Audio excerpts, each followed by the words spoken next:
Well, hello everyone. This is my name is Rick Passek, the FlyFish Fanatic. Welcome to my tying bench. Today we're going to be doing something a little different. I usually concentrate a lot on especially lake flies, but trout flies normally. Today we're going to go a little bigger, and we're going to go for some streamer. It's a large streamer pattern or larger streamer pattern. I've been quite successful with it with bull trout. And I've actually caught quite a few fish down in the tropics as well with this guy, and that's that one right there.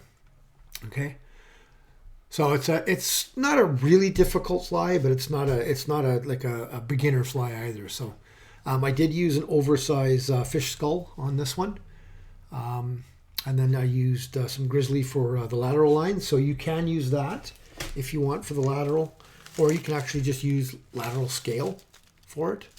That's up to you. The main body, or the wing, the body is made of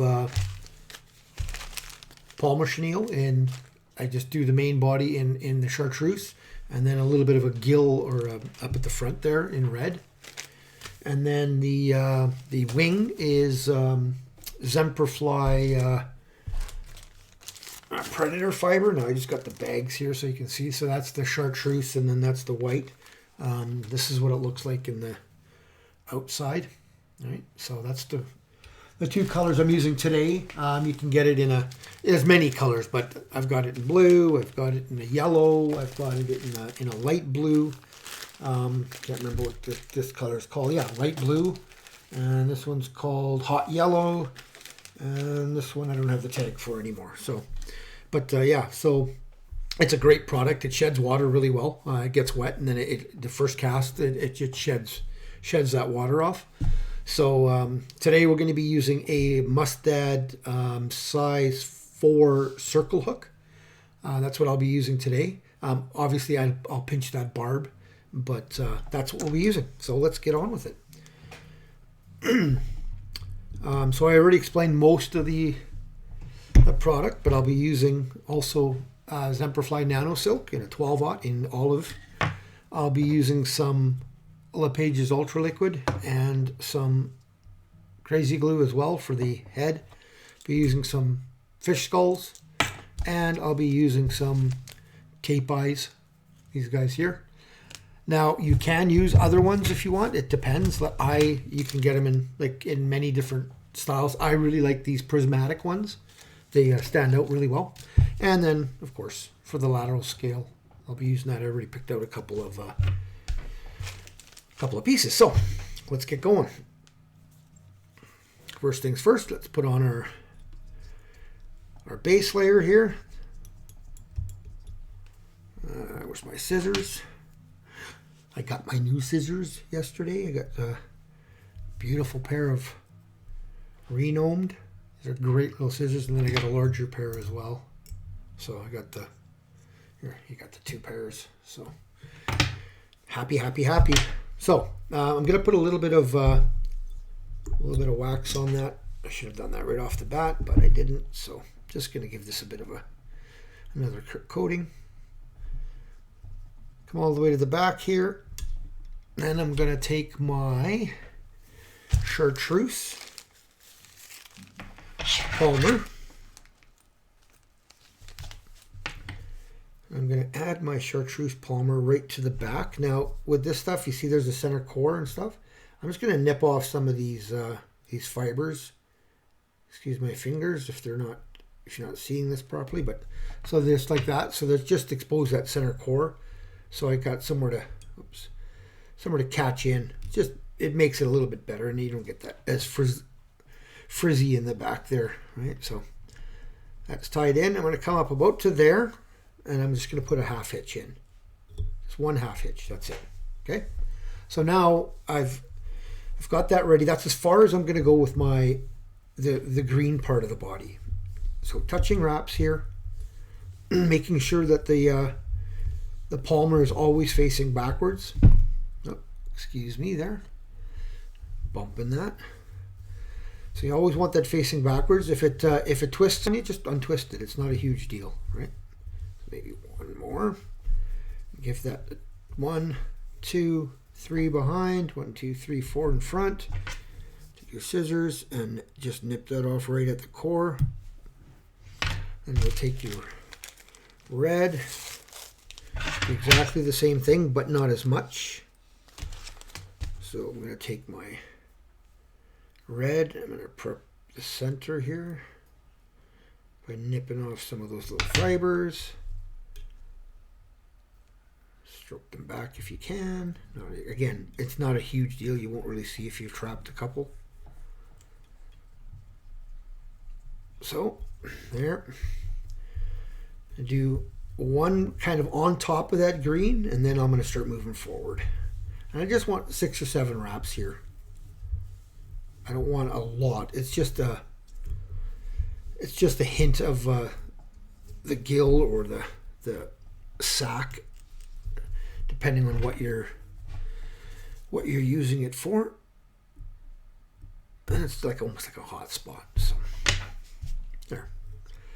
So that's that portion. Now I'm just going to put a bit more wax on my thread here, and I'm going to just build a little bit of a base here for the Predator fiber to go on. This Predator fiber is amazing stuff. Actually, it's so light and fluffy, and it sheds water so well. So what I'm going to do here, I've got already a piece off roughly of the size I want for the white. I'm going to go about double that thick. Maybe not quite double that thick of the green. I'm going to do it about that long there. So how long do I want it? No, not quite that long. Yeah, about there. So this all depends on where you're fishing and what you're fishing for. Sometimes I'll go quite a bit shorter on these. Sometimes I'll go quite long. It all depends. So this time, this is going to be for bull trout and stuff here in Alberta. So I'm going to go about like that. So I'm just going to cut that off right there.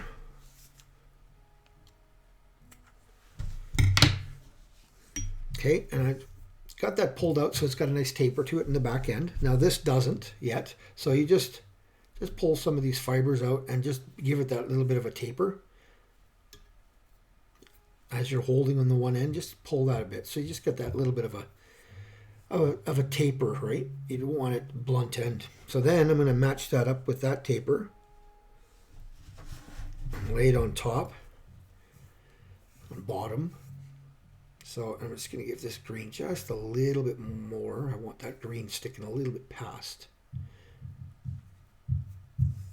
So that's about there. A little longer. So this is going to sit about there, yeah. So I'm going to nip that off right there for both of them. I'm going to lay this right down here with the green on top. I want that green to stay on top. So I could just give that a twist if it's not right on top. So there we go. Give it a bunch of good wraps. That's why you want to use a good thread like this Nanosilk. You want to be able to really tug down on this. Like I can almost bend this hook with this Nanosilk, and this is a 12-aught. It's great stuff. Excuse me. So now you're just gonna finish just tying this stuff down. Again, does not have to be pretty because you're gonna be putting that fish skull on top of here. Nothing's gonna be seen, so it doesn't have to be pretty. It just has to be effective, right? You want it to hold. So now I will take one of my fish skulls. I still got to put my lateral lines on, but I want to make sure that my fish skull will go over top of this, which it should, no problem. Yeah. So I can actually even build up just a bit more, but I'll do that when I'm doing this portion. So now I'm just going to take a piece of grizzly, and you can see with the grizzly, it's always bent one way or the other, right? I'm going to have it so it's bent in. Okay, I want it facing in, and I don't want it any longer than the tail. So I'm going to make it about as long as the white portion, give or take. I don't want it to go past the end of the tail though. So I'm just going to couple of 3 wraps just to see, make sure that's staying, because you want this roughly in the middle of your pack as well, because this, like I said, this is your lateral line. So there.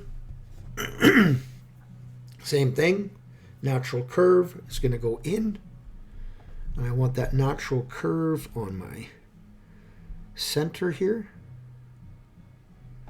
So that's about the same length. That's good. So I can pinch that right there. Tie that a couple of times. Just make sure that looks, yeah, that looks pretty good right there. So I'm just going to, again, tie that down. Make sure I'm not, that's not going to come off. Just take my scissors, just clean this up a bit. Again, like I said, not a huge deal if you don't get it all. As long as you get it clear of the eye, that's all that matters. Because the fish skull will take care of all of that. So I'm just going to build up a bit more right here behind the eye. There we go. Then I'm going to take a little bit of crazy glue. Now you can do crazy glue when you're putting everything on, like when you at every point put a dab of crazy glue on when you put on the wing, you know, and so on and so forth. But you don't really have to, as long as you're using a good thread. If you're not using a really strong thread that you can tug on, then I suggest you do that. So a couple of whip finishes. Nip that off. Sure my so that's looking pretty good. Now I'm going to take I'm just going to move this over for you guys a little bit and see if I can focus that a little bit better. There we go. I'm going to take my fish skull and just see where that's going to fit.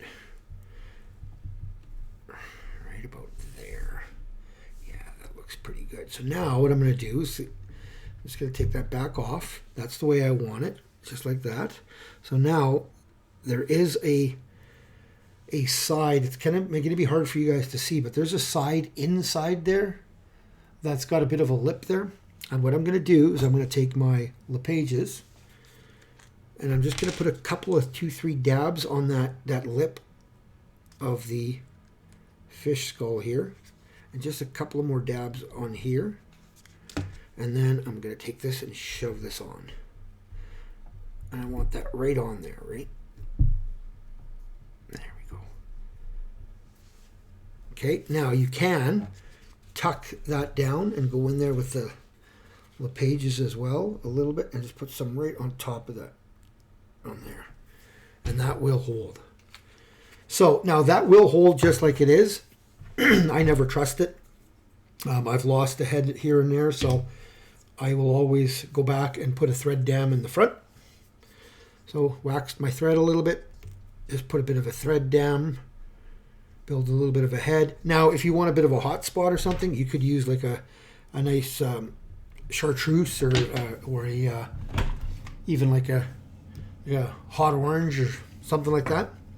That's up to you. I like staying natural for this. There's enough color and flash in this body. So built a little bit of a head up. Whip finish. I'll do a second set of whip finishes.